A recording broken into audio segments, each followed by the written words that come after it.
UP विधानसभा की जिन 9 सीटों पर होने वाले उपचुनाव का शोरगुल हो रहा था वो अब शांत हो गया है और उपचुनाव को लेकर मचे बवाल को कुछ खामोशी मिल गई है और इसकी वजह है चुनाव का संपन्न होना। लेकिन इस उपचुनाव के संपन्न होने से पहले 2 दिन पहले यानी कल और आज ऐसे ऐसे मामले सामने आए कि लगा जैसे ये उपचुनाव ना हो बल्कि वास्तव में कोई महायुद्ध हो। लेकिन इस उपचुनाव से पहले सोशल मीडिया पर विभिन्न वायरल वीडियोस को लेकर एक्टिव हुए सपा प्रमुख अखिलेश यादव की ओर से बड़े बड़े दावे किए गए और ये तक कह दिया गया कि जो लोग वोट डालने जा रहे हैं उनकी आईडी चेक ना की जाए। यहां तक कि उनके अनुसार उन्होंने इसके लिए चुनाव आयोग से शिकायत भी की और चुनाव आयोग ने उनकी शिकायत के आधार पर आदेश भी दिया कि पुलिस किसी की आईडी चेक न करे। यहां तक कि सपा प्रमुख अखिलेश यादव ने एक प्रेस कॉन्फ्रेंस कर यूपी के 10 अधिकारियों पर गंभीर आरोप लगाए और साथ ही इस उपचुनाव में कई पुलिसकर्मियों को सस्पेंड भी कर दिया गया। वहीं इसके साथ ही इस उपचुनाव में कुछ सीटों पर तो ऐसा बवाल मचा कि जैसे ये कोई उपचुनाव ना हो बल्कि एक गैंग वॉर हो। इसके अलावा मैनपुरी की करहल विधानसभा सीट की उस घटना से भी आपको आज रूबरू करवाऊंगा जहां एक दलित युवती की मात्र इसलिए हत्या कर दी गई कि उसने उपचुनाव में योगी के ऊपर यानी कि योगी को अपना वोट देने की बात कही थी। नमस्कार, कैपिटल टीवी उत्तर प्रदेश पर लेकर हमारा खास प्रोग्राम थर्ड आई एक बार फिर से आपके सामने हाजिर हूं मैं अखिलेश पांडे, जो आपसे करेगा सच्ची बात सीधी आपके साथ। जी हां, आज लंबे समय से चर्चा में बना रहा यूपी विधानसभा की 9 सीटों का उपचुनाव अंततः संपन्न हो गया, जिसमें दिन भर बवालों की कई तस्वीरें सामने आई और यहां तक कि सपा प्रमुख अखिलेश यादव की भी घबराहट नजर आई, जो साफ तौर पर यह दर्शाती है कि इस उपचुनाव को लेकर कहीं ना कहीं उन्हें बटेंगे तो कटेंगे नारे को लेकर पूरी तरीके से भय व्याप्त नजर आ रहे हैं अखिलेश यादव कि उसे पूरी तरीके से इस नारे के साथ कहीं नुकसान न हो जाए और इसी वजह से उन्होंने एक ऐसा दांव खेला और चुनाव आयोग के पास अर्जी डाल दी कि यूपी उपचुनाव में लोगों की आईडी पुलिस वालों के द्वारा न चेक की जाए। चुनाव आयोग ने उनकी इस बात को स्वीकार कर लिया और फिर एक लिखित आदेश दिया कि पुलिस वाले किसी की आईडी चेक न करें। वहीं सपा प्रमुख अखिलेश यादव ने आज दोपहर में एक प्रेस कॉन्फ्रेंस कर पुनः मीडिया के सामने कहा कि चुनाव आयोग के आदेश के बाद भी पुलिस वाले लोगों की आईडी चेक कर रहे हैं और इसके साथ ही चुनाव आयोग से जब इसकी शिकायत की गई तो चुनाव आयोग ने इस मामले में कई पुलिसकर्मियों को सस्पेंड कर दिया, जिसके बारे में अखिलेश यादव जी ने मीडिया को उस समय नहीं बताया था। यानी जिस चुनाव आयोग और उसकी मशीनरी और कभी कार्रवाई पर सपा प्रमुख अखिलेश यादव या कांग्रेस या फिर स्वयं भाजपा विभिन्न आरोप लगाते रहते हैं, उसने निष्पक्ष रूप से अपना काम किया है और इस उपचुनाव को संपन्न कराने के लिए हर संभव उपाय भी किए। लेकिन इस दौरान सपा प्रमुख अखिलेश यादव ने एक प्रेस कॉन्फ्रेंस कर एक ऐसा दावा किया जिससे सभी को काफी ताज्जुब हुआ। दरअसल सपा प्रमुख अखिलेश यादव ने अपनी प्रेस कॉन्फ्रेंस के दौरान मुरादाबाद के कमिश्नर आईएएस आंजनेय कुमार समेत कुल 10 अफसरों के नाम गिनाते हुए उन पर गड़बड़ी का आरोप लगाया और कहा कि ये अफसर धांधली कर रहे हैं, किसी को बख्शा नहीं जाएगा। सपा प्रमुख अखिलेश यादव ने अपनी प्रेस कॉन्फ्रेंस में कहा, बीजेपी का सिंहासन अब हिल रहा है। कुंदरकी के थाना अध्यक्ष, मीरापुर पुलिस अध्यक्ष Anil Kumar Singh, DCP central Kanpur inspector Dinesh Singh Bisht, Karnalganj inspector ऐसे अधिकारी सरकार के साथ मिलकर बेईमानी करवा रहे हैं।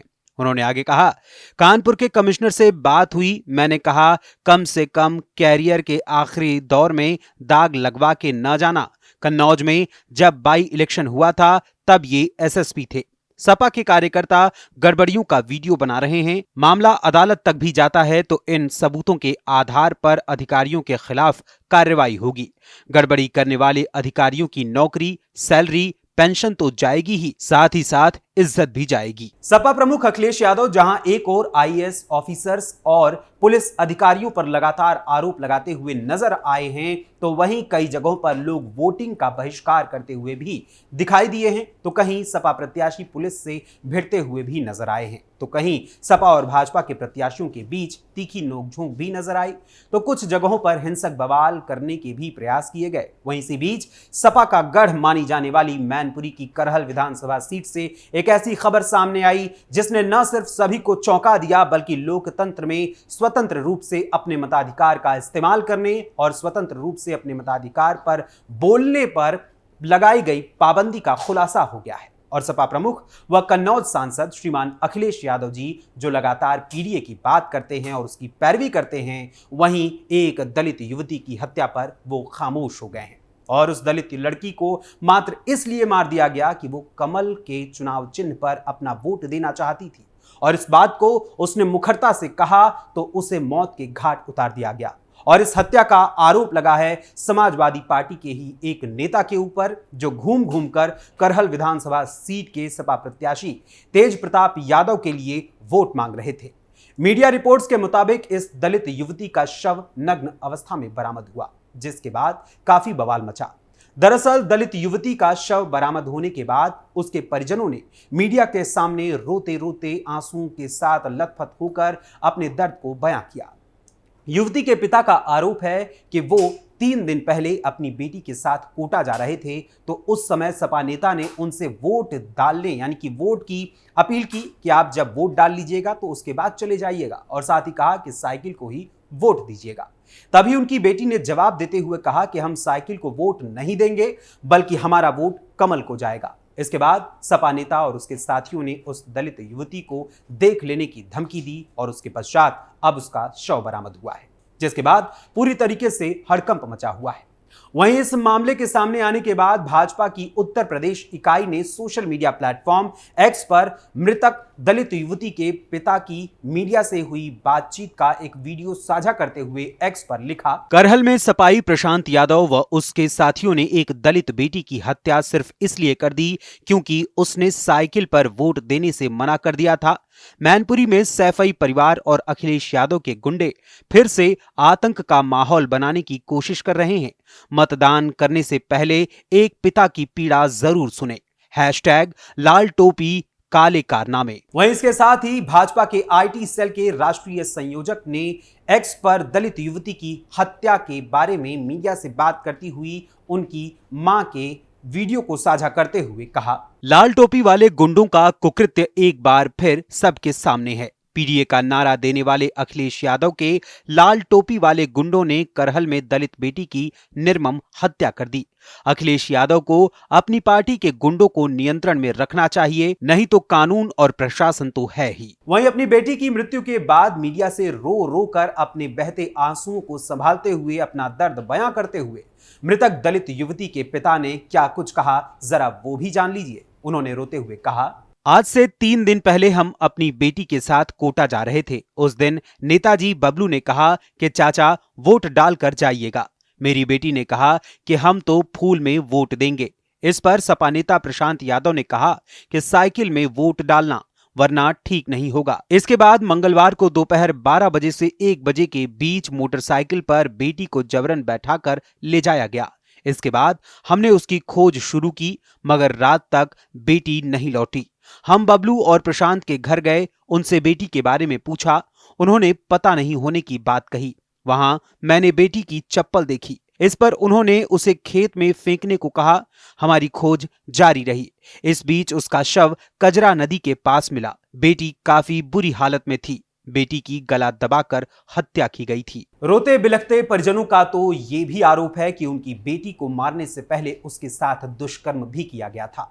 फिलहाल पुलिस तो इस मामले में छानबीन कर रही है, लेकिन बड़ी ताज्जुब की बात है कि जो सपा प्रमुख अखिलेश यादव लगातार पीडीए का ढोल पीटते रहते हैं, पीडीए के साथ रहने और पीडीए की बात करने का भरपूर दावा करते हैं और उनकी निगाहें सिर्फ उपचुनाव के मतदान पर ही टिकी हैं, तो वो किसी भी प्रकार से अपने प्रत्याशियों की जीत के लिए पूरी तरीके से चिंतित भी नजर आ रहे हैं। मगर उन्हें करहल में मात्र स्वेच्छा से मतदान करने की बात कहने पर हुई दलित युवती की हत्या चुनाव के आगे बिल्कुल नगण्य लग रही है। उन्हें यह हत्या नजर ही नहीं आ रही है और साथ ही उन्हें न तो उस दलित युवती के माँ बाप के आंसू दिखाई दे रहे हैं और न ही उनकी पीड़ा उनके कानों तक पहुंच रही है जिनकी बेटी की निर्मम हत्या कर दी गई। फिलहाल पुलिस इस मामले पर अग्रिम कार्रवाई करने में जुट गई है, लेकिन अब लगता है कि उपचुनाव के खत्म होने के बाद इस दलित युवती के माता पिता को जो दर्द, जो पीड़ा सहनी पड़ रही है, वो अब लोगों को दिखाई देगी। लेकिन इस उपचुनाव के दौरान न तो कई समाजवादी पार्टी के नेताओं के साथ साथ विभिन्न दलों के नेताओं को इस युवती के माता पिता के दर्द को सुनने की जहमत उन लोगों ने उठाई और ना ही मेन स्ट्रीम मीडिया ने इस बारे में कुछ बात बोली। यूपी उपचुनाव में सपा को वोट देने के लिए कोटा जाने वाली दलित युवती को सपा नेता द्वारा रुकवाया गया और उसके बाद मात्र अपने मन से अपना प्रत्याशी चुनने की बात पर उसकी हत्या हो गई। इस आरोप को लेकर यूपी सहित देश की जनता क्या सोचती है, ये सबसे महत्वपूर्ण सवाल है। अतः इस मामले पर अपने विचार अपने कमेंट्स के माध्यम से हमें जरूर बताइएगा। फिलहाल अभी के लिए थर्ड आई के आज के इस अंक में बस इतना ही। थर्ड आई के अगले अंक में मुलाकात होगी फिर किसी और मुद्दे, किसी और विषय, किसी और नई खबर के साथ। तब तक के लिए मुझे अनुमति दीजिए। धन्यवाद। जय हिंद, जय भारत।